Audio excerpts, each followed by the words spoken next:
Welcome to the Troubled Artists Podcast, Episode 4, Amy L. Bernstein. Welcome back to the Troubled Artist Podcast. Today I am here with author Amy L. Bernstein. So Amy L. Bernstein is an award-winning author, a former journalist, and a professional nonfiction book coach helping authors to find their best path to publishing. She teaches writing and creativity workshops and brings an empowering message to writers and multimedia artists around the world. Her nonfiction book, Wrangling the Doubt Monster, Fighting Fears, Finding Inspiration, won first place from BookFest 2025 for self-help and inspiration. So thank you again, Amy Bernstein, for being on the show. So before we begin, I do like to ask this question. Tell us in your own words, who is Amy Bernstein? Well, there's more than one of me out there. My name, it turns out, is reasonably common, surprisingly enough. I am, I think, a seeker. I'm always looking for ways to do new things, learn new things, connect with different kinds of people all over the world. And I communicate, I guess, my passion and my soul and my interests primarily through my writing, but then also through conversations like this, which I also love doing.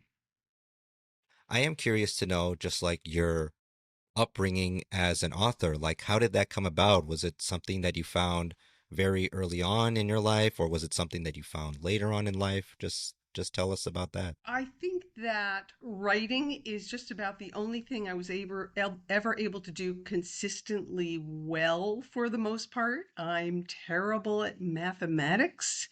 I don't have good spatial understanding. I get lost really easily, even in my own neighborhood. So if I rule out all the things that I cannot do, writing is one of the things that I sort of kind of can do. But on a more serious level, I think it's just one of those things. I know I wrote short stories, as a child, and it's just I was a lifelong reader and just really gravitated toward writing as the thing that I felt excited about, passionate about, and just found a way to kind of make sense of the world by putting words on paper. So what would you say is like one of, or just like some of the highlights that you've had so far in your career as an author? Well, it's always exciting when you get a book published, when somebody wants to take what you made up and worked on so hard and they're going to play a role in sharing it with the world. So that really is exciting. I've published 4 different books with 4 different publishers. I've published a couple of my own in addition to that, and I'm working on a new one now. And um, that's exciting and gratifying. But really, the thing that matters the most is connecting with readers because I write to be read. Most people write to be read. And when readers tell you what a book meant or what a story meant, those are absolutely the best moments. It's that connection. I think, as I said earlier, I do write to kind of make sense of the world, and it's my way of communicating with the world. And when you connect with the reader, you really kind of enter something shared together, and that's a really exciting moment, exciting place to be. So for me, those are always the highlights. What are like some of those moments that you have to like go through just to stay motivated when it comes to writing? Yeah. Anyone who pursues writing seriously, meaning as a career or as a business, consistently over time, or this is true of any art form, you're going to run up against a lot of rejection and criticism and bad reviews and all these things that happen. And you have to remember that you're making your art first and foremost for you because it's deeply necessary and sort of essential to who you are as a person. It's how you function in the world just as a human being. What we get from the rest of the world, we have no control over.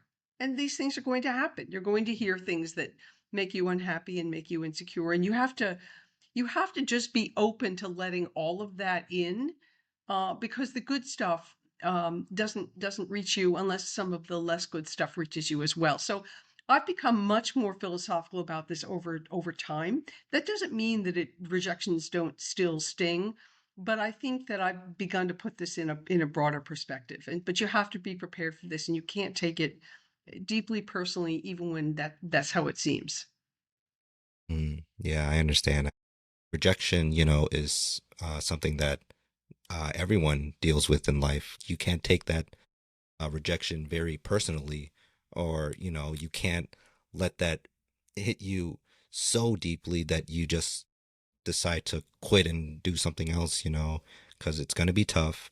But if you truly love doing it, you're going to overcome that rejection and keep moving forward. So, and it seems like you are also doing that. I do wish you continued success on that. Um, what sparked your mission to combat artistic self-doubt?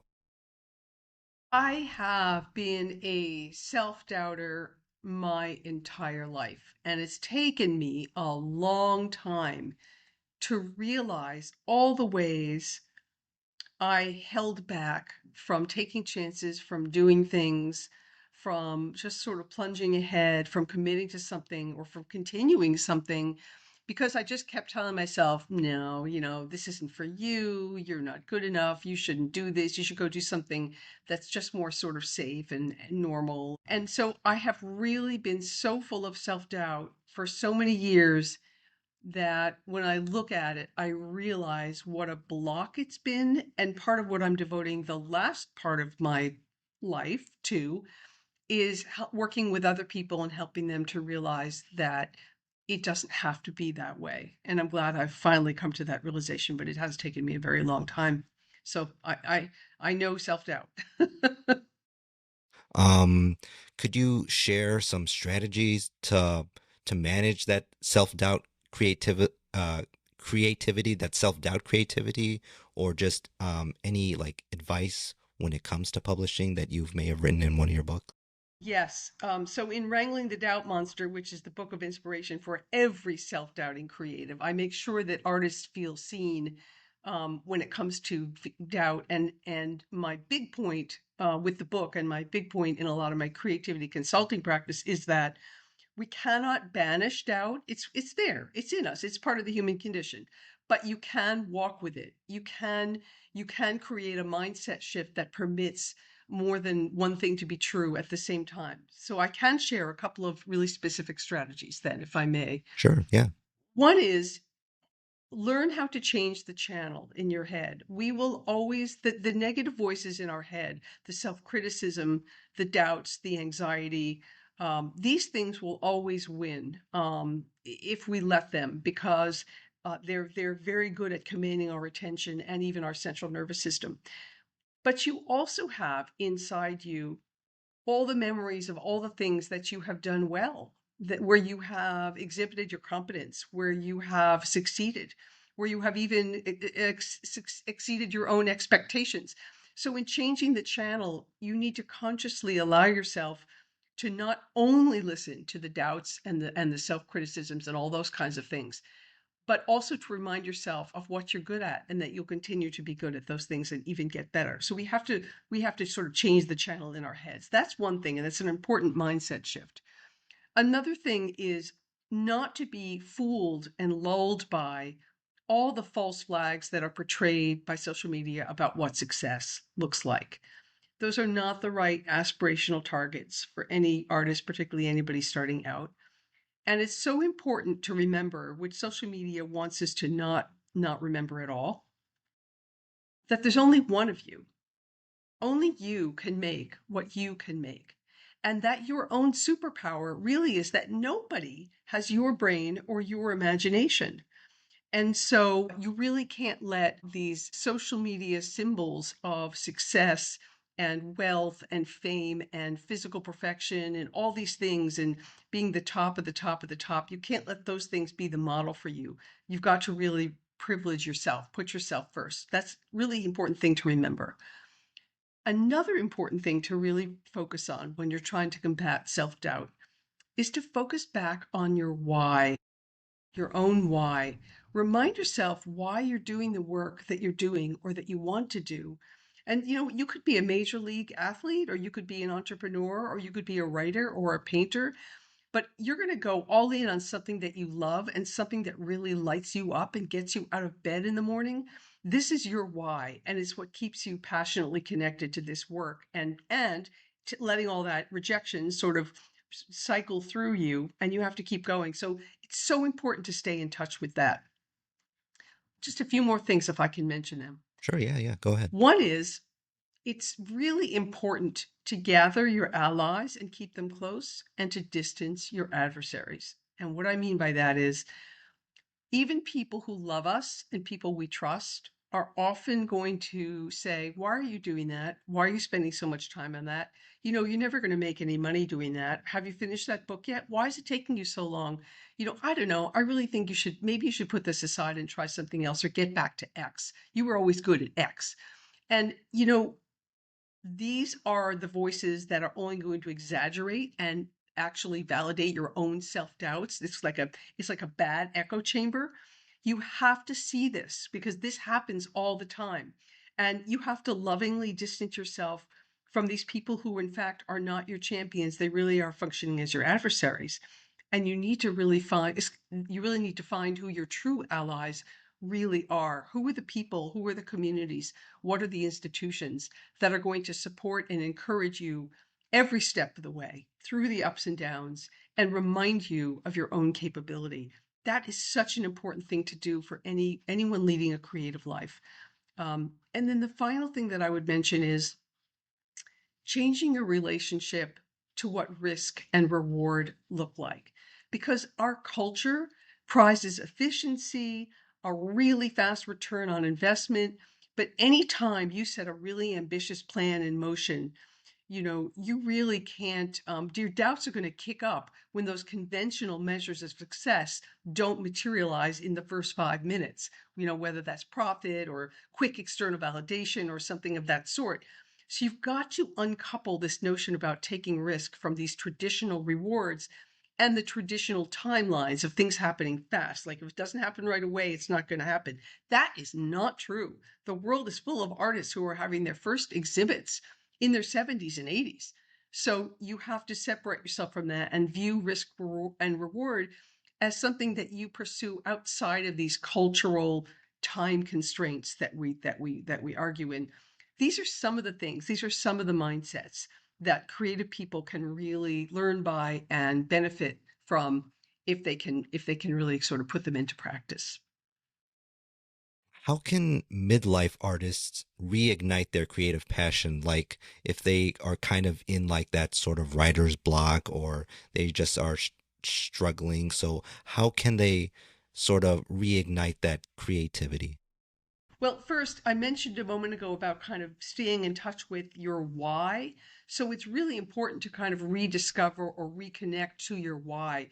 What is that art form that you were so excited about when you were 10 or 15 or 26 or 32 or whatever that you're not doing anymore? Why did you love it so much? How did it make you feel? So staying connected to that or getting connected to that by just thinking about it, even if you're not practicing it yet, is such an important way for you to take a step toward that reconnection or that, you know, reigniting of the passion. Also, you know, midlife is it the perfect time to take new chances and new risks because by now you've got some maturity and some perspective that life goes up and down, that nothing is perfect, that in fact things don't necessarily happen when you snap your fingers.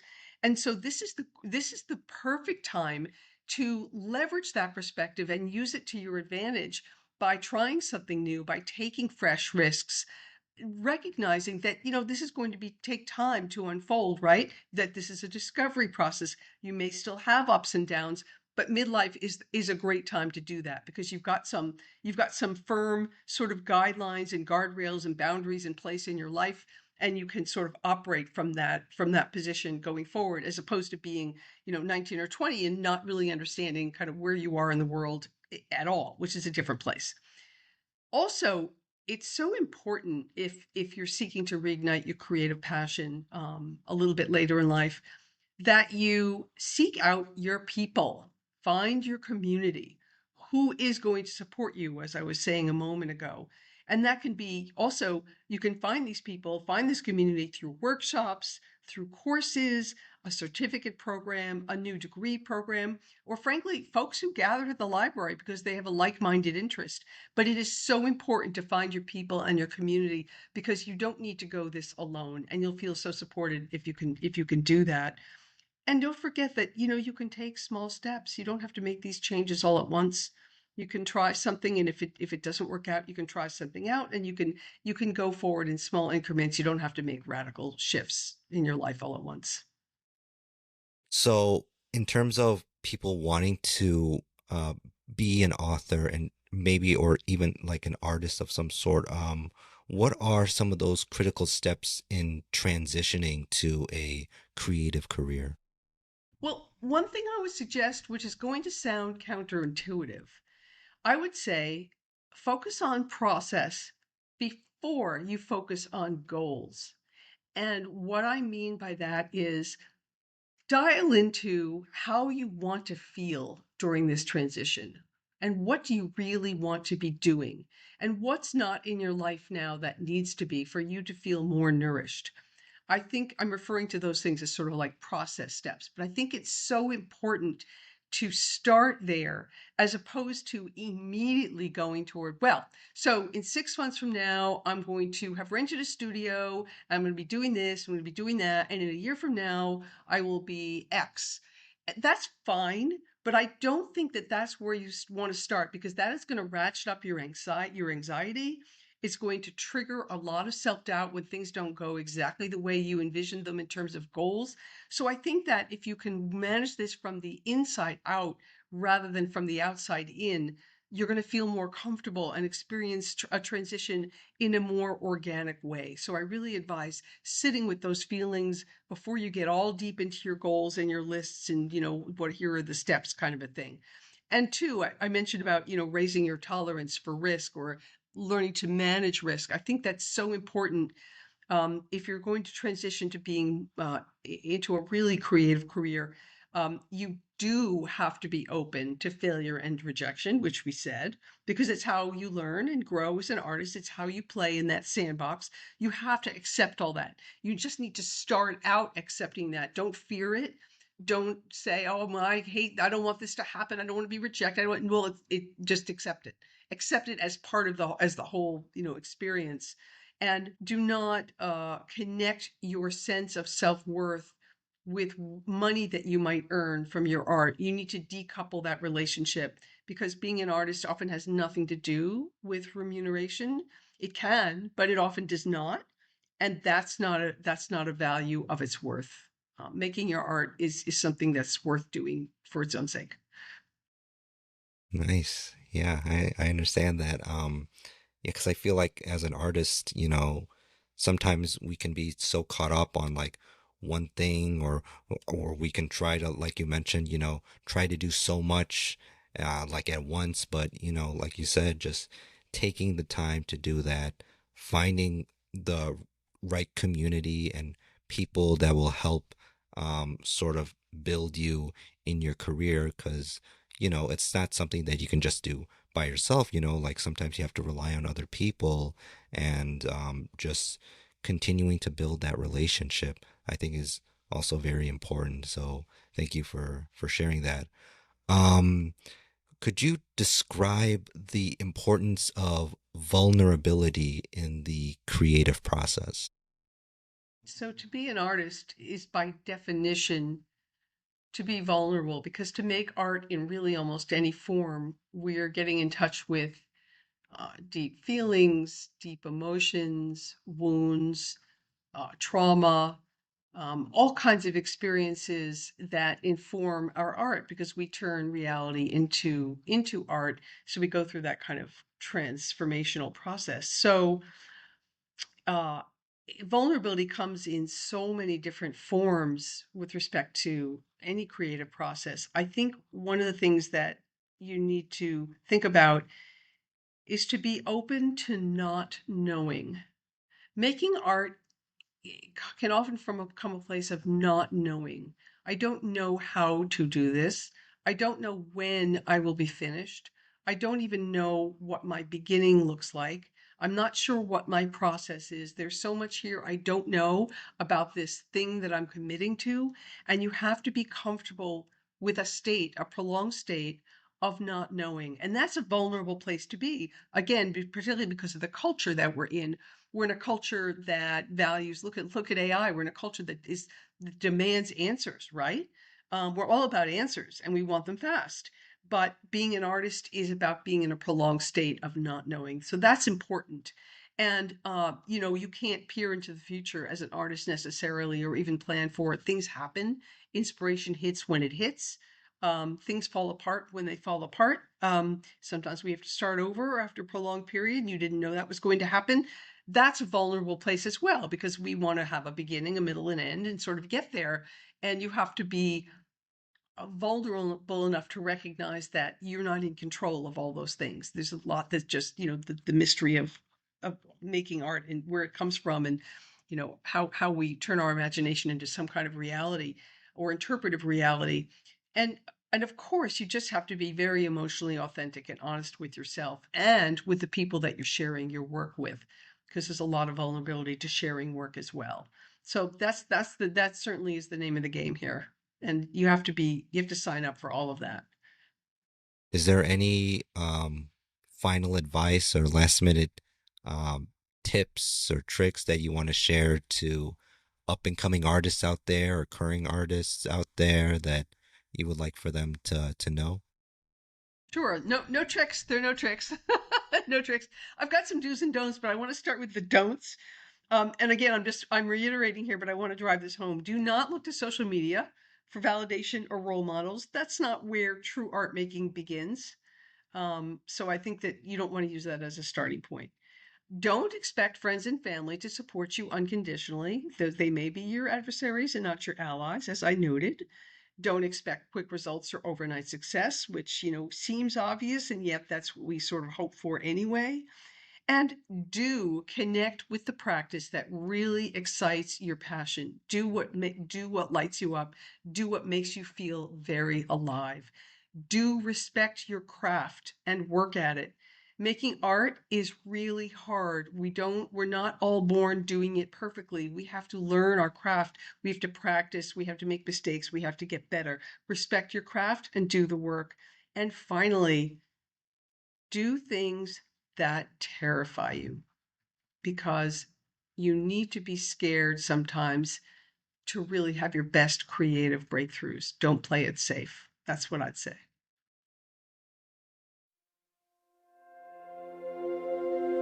Thank you for tuning in to the Troubled Artists podcast. Have a great day.